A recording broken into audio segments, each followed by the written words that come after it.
welcome back. We do have two very special guests today, Lisa Ann Fontana, aka Citizen Cupcakes, as many of you already know, and our very special guest today, Supervisor of Elections, Bill Cowles. Welcome, Bill. Thank you. My pleasure.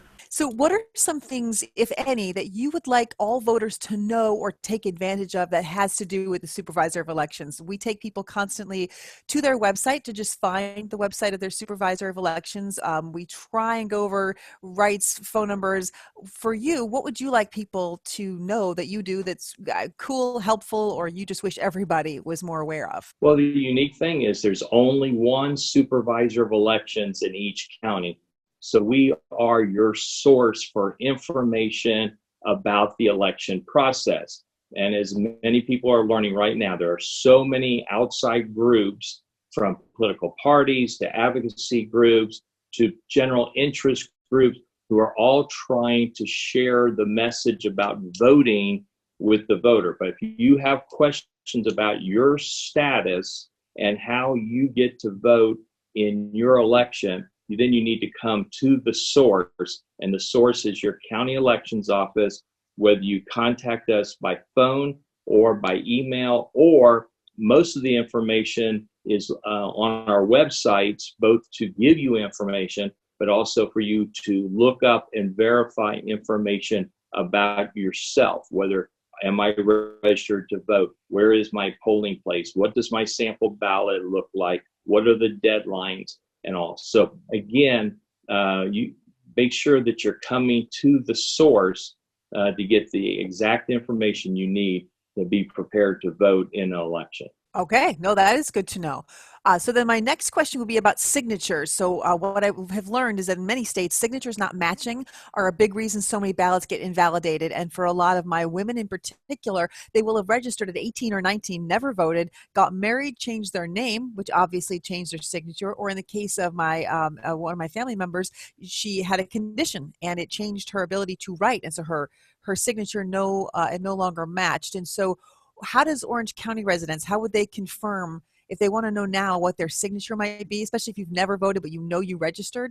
What do you recommend? Well, it's interesting. What somebody told me in an interview like this is the best way is to look at your driver's license, because probably how you signed your driver's license is closely related to how you probably signed your voter registration application.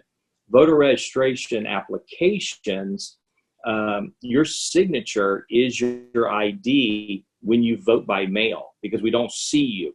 So your signature is your ID. And so that's what we're comparing, the signature on the envelope to the signature of record. And we know things happen in terms that with identity theft, I know people will sign those pads at Walmart, signature pads at Walmart, or in front of the waitress at the restaurant, very sloppy, because you don't want identity theft being done. But this is not identity, this is your vote, and you want it to count. So you have to make sure that it's current. So we also know people change their signatures over the years, health reasons, as you stated, marriage, divorce, names change, and all that. So you can verify with the elections office by coming in and seeing your signature. But if you're not sure, the law says that you can update your signature on a voter registration application up to the day you submit your ballot.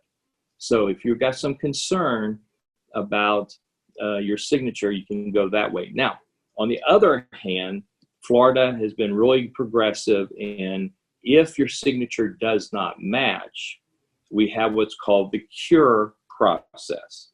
And as soon as we determine that your signature does not match, we send out a cure affidavit. And the cure affidavit asks you to provide certain ID, and also then asks you to sign and submit and have it notarized that shows notary might not be necessary on all cases. And so from that standpoint, you send that cure affidavit back. You can mail it, you can hand deliver it, you can email it. Somebody can deliver it for you. and you have up until 5 p.m. on the Thursday after the election to get it in. So if we identified your signature didn't match 2 weeks before the election, you got a lot of time. But if you don't turn yours in until election day, you got 2 days to do it.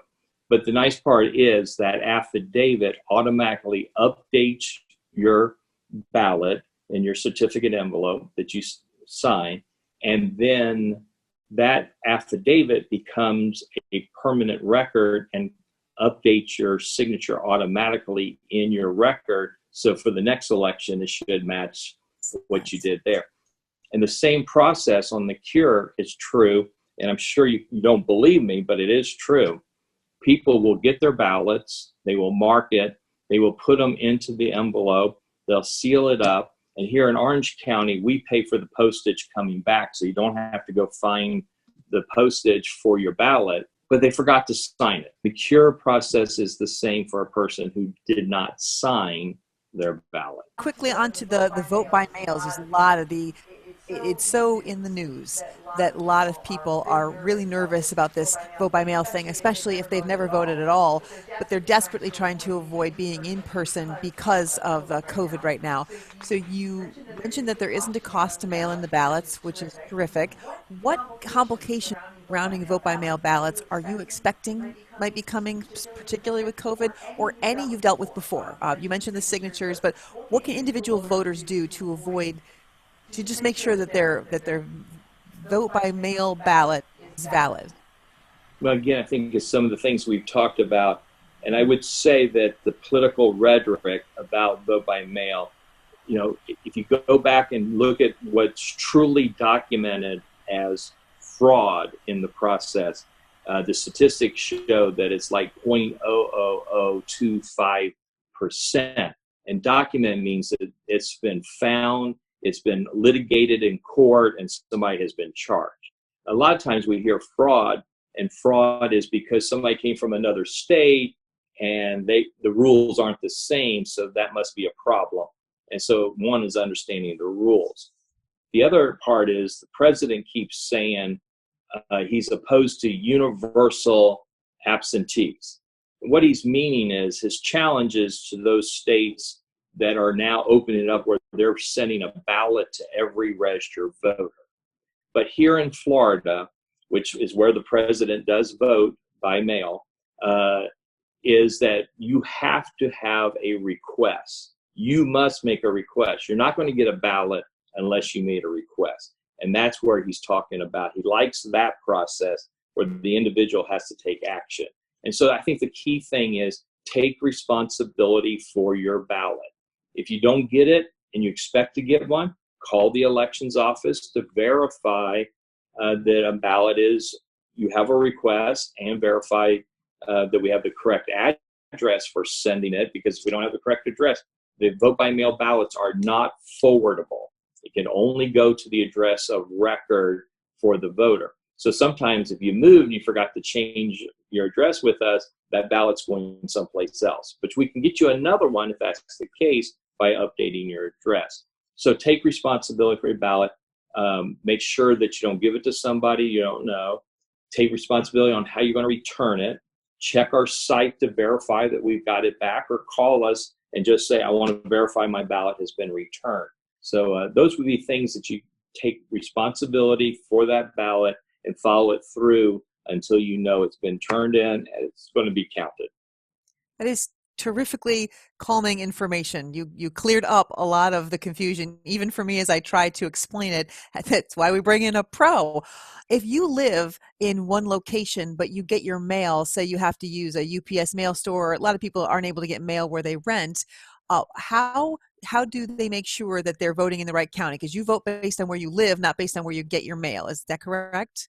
When you register to vote, you're a registered voter of that county. Okay. But you can give us a secondary mailing address, and then you can use that address to have it forward to you. And particularly, we have a lot of people. When we have an August primary, we have lots of people who are up in North Carolina in the mountains with the cooler weather and all.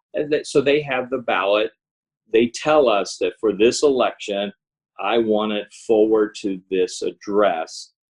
but only for this election because I'll be home for the November election. So there is the process to have it forwarded to you that way. And again, the other thing that we tell a lot of people who are out of state or overseas that you need to use a commercial company to return your ballot and don't put it through the normal U.S. postal system to guarantee that we're going to get it because of the travel time. Oh, understood. Do they get held till election day? No, that's another thing that's different about Florida is the fact that once we mail them out, and Florida law says we have to do the first mailing between the 40th and the 33rd day before the election. So right there, I'm telling you that Florida is mailing our ballots much earlier than a lot of other states. And then once the ballots come back in, we can start doing the signature verification, and those that are in the accepted category then can go and be processed, meaning they can be opened, run through the machine. The only problem is we can't tabulate the results until 7 p.m. election night because there's no results till 7 p.m. election night. So yes, we're processing as much as 3 weeks out before the election. So here in Orange County and many of the counties in Florida, at 7 p.m. election night, early voting is completely done. That's 100% done. And then vote by mail, where usually 95% or more of the ballots have been processed, and we're only processing those that came in on election day through the mail or the drive-through drop-off at our collection site here at our office, and we're still processing those. So if we're in person and we make a mistake on our ballot, we can switch it out. Somebody there can help us take care of that situation. But if you get a mail-in ballot, how do we fix that? Let's say I spilled coffee on it, or my dog ate my homework. Something happened to that ballot. How do we rectify that situation? And we hear that all the time. The coffee, the dog, the whole thing.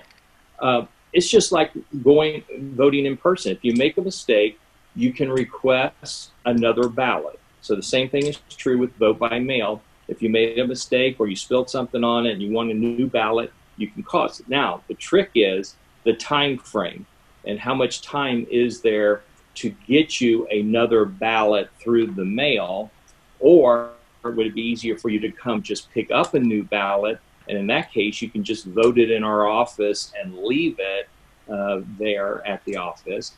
Also remember that you can take that ballot and go to an early voting site, and you could surrender that ballot that you made a mistake on at the early voting site or on election day, and then vote in person. So you have a bunch of options, and a lot of it depends on the time element, so that make sure that that ballot is in and here by 7 p.m. election night to be counted. What is tracking of your ballot, and how does that work? Okay, so almost every county now has it set up on their website where you can track your ballot. And basically, you go in and it says the status of your vote by mail ballot. It's going to first show you the date that you made your request. And one of the things about requests, which is a little confusing, in Florida, your vote by mail request is good for 2 federal elections. So if you made a request for the 2020 elections, you're automatically going to be on the list for 2022. Now, the bad news is we have to work to let you know that your request is expiring and you need to renew it. And something Florida should do is have a permanent vote by mail status instead of this every 2 year having to renew it. But it will show you the date you requested it. Then it will show you the date that we mailed the ballot out to you. Then when you return your ballot, whether it be a drop side or through the mail or hand delivered, it will then show you the date that we received your ballot, and then it will tell you whether it's been accepted and is going to be sent to be processed and counted, or it will tell you that you have an issue and you've been sent a cure notification to fix it. And that, so you can track right on there exactly what's happening to your ballot. through the process. If I find out my ballot's invalid, what's the process there and how much time do I have? Is this something that can be done in a day, in an hour? Well, there's several factors. One, it all starts based on when you get your ballot back to us. So the sooner you get your ballot back to us, if there is an issue, you have more time to fix it. But Sure. the law changed recently to give that 2 extra days after the election to fix it, to take in those people who turn their ballots in at the very last minute. So as soon as we spot that, we get the notification out to you. And one of the things the legislature did is on the envelope, right below where you're supposed to sign, it asks you to list a cell number, an email address, or a home phone, I believe. But again, that was put on the outside of the envelope. Some people are concerned about putting that information, but on the other hand, we can't open your envelope to get information out. And you don't have to give us that information, phone numbers and email addresses and all that, as part of your registration. But the intent was to have it there so we could expedite the notification to you. And so particularly if we email you the form, you can fill it out and you can email it right back to us, or you can hand deliver it to us. So it all depends on how soon we get your ballot, and then as quickly as you get the notice, act on it. And remember that there is an ultimate deadline of 5 p.m. on the Thursday after the election.